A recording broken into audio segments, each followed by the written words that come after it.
Hi everybody, it's Sarah Baldwin here from Bella Luna Toys. I'm here with a new Sunday with Sarah for you. I'm visiting Austin, Texas, and happened on this beautiful little natural park, and so I thought it would be a great time to talk to you about children and nature and outdoor play.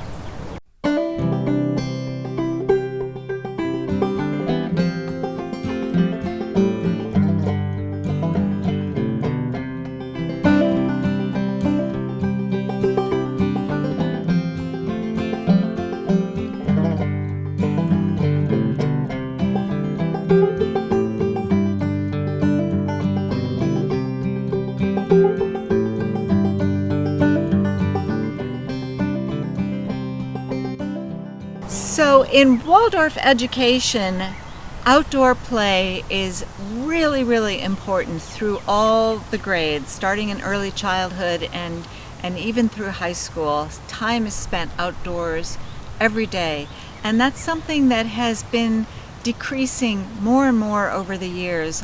Sadly, a lot of schools in America have eliminated outdoor play because they feel like there isn't enough time to cover all the academics they need. This is a real mistake because there have been so many studies, over 300 research studies have been done that show that children who have ample outdoor play have better physical health, better mental and emotional health, better cognition skills, and it even improves test scores. I also know as a Waldorf early childhood teacher that when children are outdoors, they're using their gross motor skills. They're climbing, they're balancing.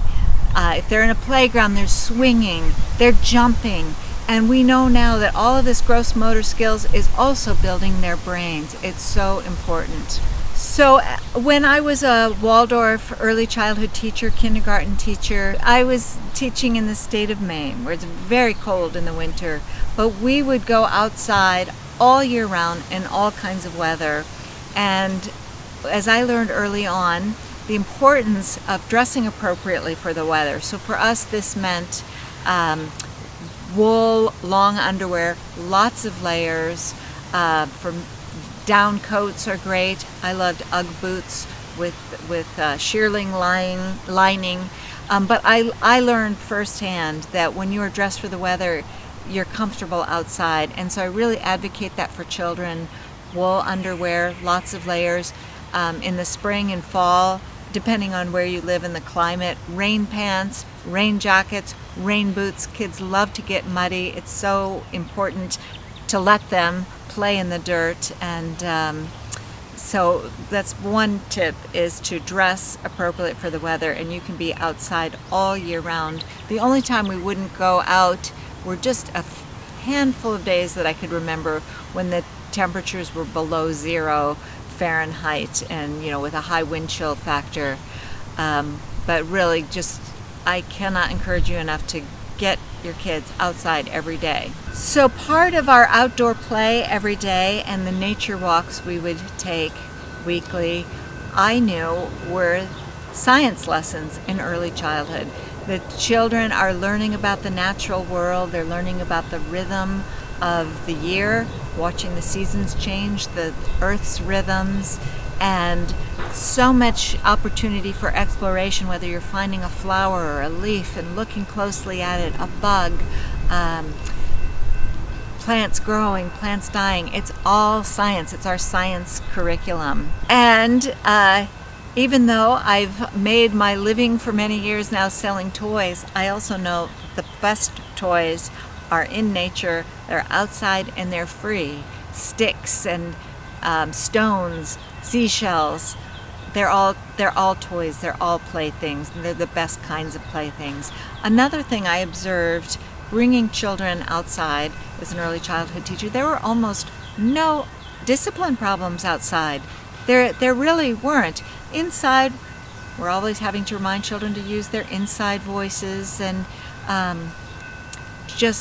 can not even remember any discipline problems outdoors. Maybe, children being a little too rough, sword fighting with sticks. And as I was just telling someone recently, if children were acting up or too energetic indoors, the best remedy was to send them outside to play, let them burn off energy.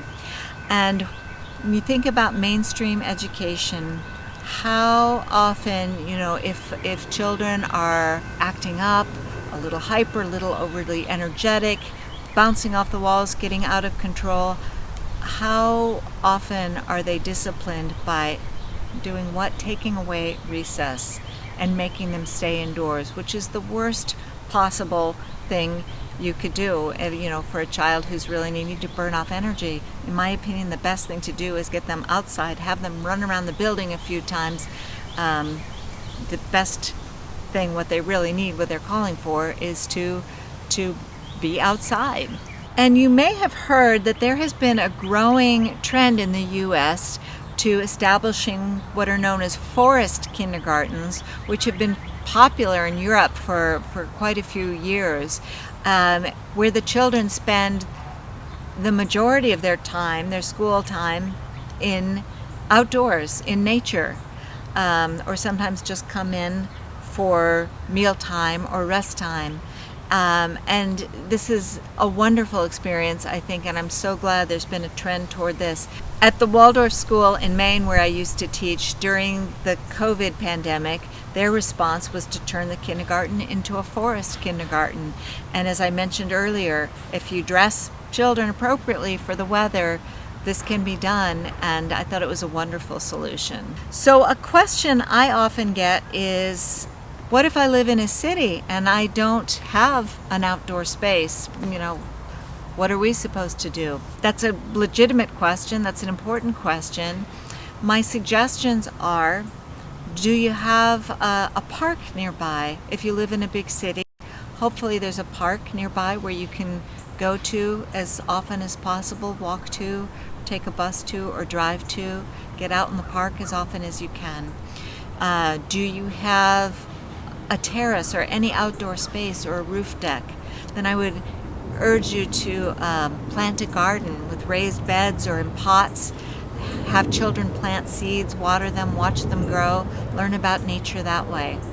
One thing I forgot to say earlier, another benefit to getting children outdoors in nature early is helping them form a relationship with the earth and a connection to nature, which will help them later in life to become stewards of the earth and take care of this planet, which so desperately needs our help and is going to need the brain power of today's young people to solve these critical crises that are affecting the future of the planet. But back to if you don't even have an outdoor area for planting things outdoors, plant indoors. Plant in pots with grow lights or in the sunlight, and let your children observe seed sprouting and growing and those cycles of nature. And then, if you can on the weekends, get out of the city, go to the woods or the mountains or to the beach, and just make an effort to let your child experience as much nature as you can, however you can. There's a wonderful book that I would recommend by Richard Louv, L-O-U-V. I'll put a link to it below, called Last Child in the Woods. And I forget the exact subtitle, but he talks about treating children's nature deficit disorder, which is sadly more and more common today as kids are kept indoors so much of the day, indoor play dates in front of screens. And he really talks in great detail about the importance of outdoor play and nature for children. Highly recommended. So thank you for watching today. I really, when I saw this park today, it really reminded me how much I wanted to do a video just talking about the importance of outdoor play. And this I don't know if you'd call it a playground, but it reminds me of the playground at the school where I taught. If you can get tree stumps and you've got some dirt, putting tree stumps like this and children can climb and jump over. At our school, we had a circle of tree trunks and then filled the middle with sand, and that was our sandbox. So again, I appreciate your time. If you haven't already subscribed to the channel, please click on the subscribe button below. Click the little bell to be notified every time we post a new video. And I'll see you next time on Sunday with Sarah. Bye.